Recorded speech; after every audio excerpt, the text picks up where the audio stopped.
De Césarée à Golgotha, de la révélation à l'accomplissement. Bienvenue dans ce parcours biblique où nous explorerons les Écritures selon une méthode simple et profonde. Lecture, observation, questionnement et application. Que le texte nous éclaire et que nos cœurs répondent. Salut à tous et nous sommes heureux aujourd'hui, nous sommes à notre 32e épisode. Nous remercions le Seigneur qui fait la route avec nous, qui nous accompagne sur ce chemin que nous entreprenons. Nous le remercions infiniment et nous vous remercions vous aussi qui nous avez rejoints dès le commencement ou peut-être en route. Et si c'est la première fois que vous nous rejoignez, nous vous souhaitons un bon moment parmi nous et nous allons ensemble faire notre lecture de la parole de Dieu en Matthieu chapitre 23. Nous lirons les 12 premiers versets. Nous allons lire ce texte dans son intégralité, sans interruption, pour laisser le texte parler d'abord par lui-même. Écoutons ensemble. Alors, Jésus parlant à la foule et à ses disciples dit : Les scribes et les pharisiens sont assis dans la chaire de Moïse. Faites donc et observez tout ce qu'ils vous disent, mais n'agissez pas selon leurs œuvres, car ils disent et ne font pas. Ils lient des fardeaux pesants et les mettent sur les épaules des hommes, mais ils ne veulent pas les remuer du doigt. Ils font toutes leurs actions pour être vus des hommes. Ainsi, ils portent de larges phylactères et ils ont de longues franges à leurs vêtements. Ils aiment la première place dans les festins et les premiers sièges dans les synagogues. Ils aiment à être salués dans les places publiques et à être appelés par les hommes Rabbi, Rabbi. Mais vous, ne vous faites pas appeler Rabbi, car un seul est votre maître et vous êtes tous frères. Et n'appelez personne sur la terre votre Père, car un seul est votre Père, celui qui est dans les cieux. Ne vous faites pas appeler directeur, car un seul est votre directeur, le Christ. Le plus grand parmi vous sera votre serviteur. Quiconque s'élèvera sera abaissé, et quiconque s'abaissera sera élevé. Amen.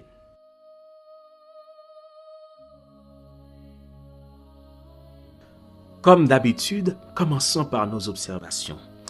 D'abord, nous voyons que ce texte commence par un mot-clé, c'est le mot « alors ». Et c'est un mot que nous voyons souvent dans nos observations. Et lorsque nous le voyons, cela indique que le texte que nous allons lire, c'est la suite d'un événement qui vient de se passer. Et c'était quel événement? C'était l'occasion où les pharisiens avaient essayé de piéger Jésus et que Jésus leur avait répondu. Et après avoir répondu, Jésus leur a aussi posé une question concernant le Christ et ils n'ont pas pu répondre. Et à la fin du passage, et le passage précédent, bien entendu, nous voyons qu'il a dit que nul ne put lui répondre un mot et depuis ce jour, personne n'osa plus lui proposer des questions. Alors, parmi les pharisiens, parmi les sadducéens et les hérodiens. Alors, ils étaient restés en eux-mêmes, ils complotaient entre eux, mais ils n'avançaient pas vers Jésus pour le piéger. Alors, Jésus, lui, qu'est-ce qu'il fait? Il parle maintenant à un autre groupe de personnes. Il n'a plus les sadducéens qui viennent à lui, les hérodiens et les pharisiens. Maintenant, c'est la foule et les disciples. Ils étaient toujours là. Mais maintenant, dans le discours qu'il prononce, il s'adresse à la foule et à ses disciples. Maintenant, autre observation dans la déclaration de Jésus, c'est qu'on peut la présenter en deux parties. Une partie concerne des reproches aux pharisiens et l'autre partie, ce sont des recommandations à la foule et à ses disciples. Voyons d'abord les reproches de Jésus aux scribes et aux pharisiens. D'abord, il nous dit qu'ils disent et ne font pas. C'est-à-dire qu'il y a un manque d'intégrité. Leurs paroles sont différentes de leurs actions. Deuxième reproche, c'est qu'ils mettent des fardeaux sur les épaules des hommes et ne veulent pas les remuer du doigt. C'est-à-dire qu'ils mettent des charges, ou bien qu'ils donnent du travail aux autres, ou bien qu'ils imposent toutes sortes de lois, mais eux-mêmes, ils n'essaient même pas de les appliquer. Troisième reproche, c'est qu'ils agissent pour être vus par les hommes. Ils recherchent l'honneur des hommes. Quatrième reproche, c'est qu'ils aiment les premières places. Ils aiment à être des personnes distinguées lorsqu'il y a des festins ou bien lorsqu'ils sont dans les synagogues. Cinquième reproche de Jésus aux pharisiens, c'est qu'ils aiment à être salués et à être appelés par les hommes rabbi. Ils sont accrochés à des titres distinctifs surtout. Donc, tout cela constitue l'ensemble de reproches que Jésus a fait contre les pharisiens. Maintenant, quelles sont les recommandations qu'il a faites aux disciples et à la foule? Il y en a 3. D'abord, nous voyons qu'il leur demande de ne pas se faire appeler rabbi, contrairement aux pharisiens qui se faisaient appeler rabbi. Les disciples et toute personne dans la foule qui veut suivre Jésus ne doit pas se faire appeler rabbi. C'est-à-dire, cette personne-là ne doit pas chercher des titres d'honneur. Deuxièmement, il a dit de n'appeler personne père. Donc, il dit, il ne faut appeler personne père parce qu'on a un seul père, c'est celui qui est dans les cieux. En ce sens, nous allons nous poser quelques questions tout à l'heure, mais continuons à voir la dernière recommandation qu'a faite Jésus. Jésus a dit à ses disciples de ne pas se faire appeler directeur. Encore la notion de titre. Il ne faut pas être attaché à des titres d'honneur, mais il faut avoir une attitude différente. Et c'est pour cela qu'il conclut avec une leçon où il dit « Le plus grand parmi vous sera votre serviteur. Quiconque s'élèvera sera abaissé et quiconque s'abaissera sera élevé. » Alors, une autre remarque que l'on pourrait faire, c'est que ce n'est pas la première fois que Jésus aborde cette question de service, cette question d'être le plus grand parmi vous. Et celui qui veut être le plus grand parmi vous sera votre serviteur. Mais pourquoi est-il obligé de reprendre cela? Parce que c'est une notion capitale. C'est une notion vraiment importante. Il a déjà abordé au moins 2 fois auparavant. Lorsque les disciples étaient venus lui poser la question pour savoir qui est le plus grand, il avait pris un petit enfant. Vous vous rappelez bien.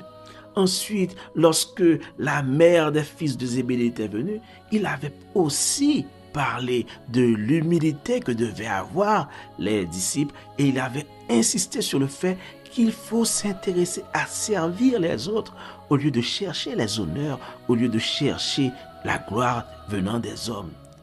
Donc, frères et sœurs, lorsque Jésus a fait cette déclaration, lorsqu'il a fait cette intervention, il voulait illustrer en quelque sorte. Parce que auparavant, il avait parlé aux disciples où il leur avait dit voilà comment ils devaient faire. Maintenant, il leur donne le contre-exemple, c'est-à-dire voici le modèle à ne pas imiter, c'est-à-dire le modèle des scribes et des pharisiens, mais de préférence vous. Ayez des sentiments d'humilité. Ayez un comportement humble parmi vous. Soyez des serviteurs. Maintenant, qu'est-ce que cela veut dire pour vous et moi? Alors, pour moi, personnellement, lorsque je lis ce passage, je dois me poser cette question. Qu'est-ce qui, dans ma vie, me fait ressembler aux pharisiens et aux scribes? Qu'est-ce qui, dans ma vie, a rapport à de l'orgueil? Est-ce que je manque d'intégrité dans ma vie? Est-ce que mes paroles vont de pair avec mes actions? Est-ce que ce que je dis que je suis, je le suis vraiment? Je dois me poser cette question. Et c'est un travail continuel que l'on doit faire chaque jour. Chaque jour, on doit s'examiner parce que nous ne sommes pas parfaits, mais nous devons nous examiner afin de vivre dans l'intégrité. Aussi, est-ce que dans ma vie, j'ai quelque chose d'autoritaire en moi? Lorsque les pharisiens, ils mettent des fardeaux sur les épaules des autres, c'est-à-dire qu'ils imposent des lois aux autres, mais eux, ils se montrent exempts, ils se montrent au-dessus des lois. Ils se montrent au-dessus des règles. Donc, ça, c'est ce qui arrive lorsqu'un leadership est autoritaire. Donc, est-ce que dans ma vie, je vis comme une personne autoritaire? Est-ce que j'impose mes lois, mes règlements, mes préférences aux autres alors que moi, je ne pratique même pas ce que je dis? C'est très important, frères et sœurs, que chacun de nous, nous puissions nous examiner. Autre question, est-ce que je recherche la gloire des hommes? Est-ce que je recherche à être vu par les hommes et à avoir des titres, à être appelé par eux de toutes sortes de titres? De nos jours, malheureusement, nous voyons qu'il y a, je dirais, une sorte d'hémorragie de la recherche de gloire. Les gens se font appeler papa, les gens se font appeler prophète. Frères et sœurs, nous n'allons pas ignorer l'existence de certains ministères. Par exemple, le ministère de prophétie. Mais ce ne sont pas des titres à s'accaparer. Ce ne sont pas des titres que l'on peut considérer comme des proies à arracher. Malheureusement, de nos jours, nous voyons les gens, lorsqu'ils s'appellent prophètes, c'est une façon de dire qu'ils sont plus que les pasteurs. Et des fois, ils se font appeler apôtres. Il y a beaucoup de noms que les gens se donnent juste pour se distinguer des autres ou bien pour se montrer à un plus haut niveau que les autres. J'ai même entendu un qui s'est fait appeler proton. Mes frères et sœurs, ça c'est de l'orgueil. Et de nos jours, même si nous assistons à cette vague, nous qui lisons la parole de Dieu, nous devons agir autrement. Nous devons suivre les recommandations de Jésus à la foule et à ses disciples. Qu'est-ce qu'il a dit? Il a dit de ne pas se faire appeler rabbi. Cela peut bien arriver que vous êtes de grands enseignants. Cela peut bien arriver que vous avez des dons, que Dieu agit dans votre ministère. Mais l'essentiel, ce n'est pas les titres. Et Jésus-Christ nous demande de nous appeler frères parce que nous sommes tous frères. Et l'apôtre Paul l'avait bien dit, il y a diversité de dons, diversité d'opérations, mais un même Seigneur, un même Dieu. Donc, à quoi bon de chercher les titres? À quoi bon de chercher les honneurs venant des hommes? Frères et sœurs, autre recommandation que l'on doit insister là-dessus, c'est le fait de n'appeler personne directeur. Aujourd'hui, les gens appellent leur leader papa et les femmes de leader maman. C'est monnaie courante maintenant. Mais le Seigneur veut que nous ayons une autre façon de faire, une autre attitude. Nous pouvons toujours respecter les gens, les aimer, les choyer, sans arriver à nourrir leur orgueil, sans arriver à leur donner beaucoup plus de révérence, comme s'ils étaient Dieu. Faites attention, frères et sœurs. Faisons attention pour ne pas avoir de l'idolâtrie. Parce que lorsque vous honorez quelqu'un plus que Dieu, ou bien à un même niveau que Dieu, si vous appelez quelqu'un Père, cela veut aussi dire que vous élevez cette personne à un niveau de respect égal à Dieu. Alors, en quelque sorte, je précise cela parce que nous n'allons pas ignorer qu'il y a des personnes qui font confiance à d'autres. Mais nous ne devons pas nourrir l'orgueil des gens. Et nous ne devons pas avoir un sentiment d'allégeance tel que nous les considérons comme si sans eux la vie serait finie, par exemple. Donc, frères et sœurs, nous devons nous examiner. Au lieu de cela, leaders évangéliques, ayons de l'humilité. Apprenez à vos fidèles d'avoir des sentiments d'humilité et de ne pas vous adorer. Regardez l'exemple de Pierre. Lorsqu'il est venu et qu'il a rencontré des païens qui venaient se prosterner à lui, il a dit, non, je suis votre serviteur.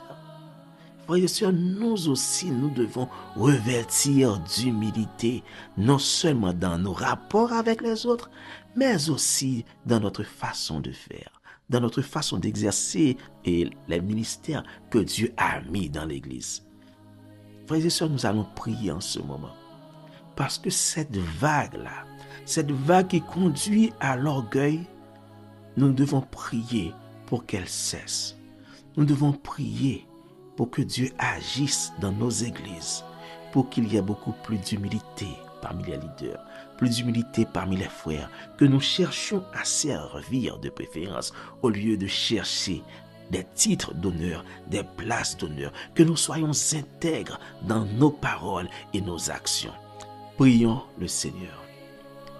Éternel, notre Dieu, notre roi, nous te remercions parce que tu nous appelles à être intègres, à ne pas agir comme les pharisiens et les scribes à l'époque de Jésus, mais que nous soyons des personnes qui puissent revêtir d'humilité, que nous ne recherchions pas l'honneur ou la gloire venant des hommes, mais plutôt que nous agissions comme serviteurs.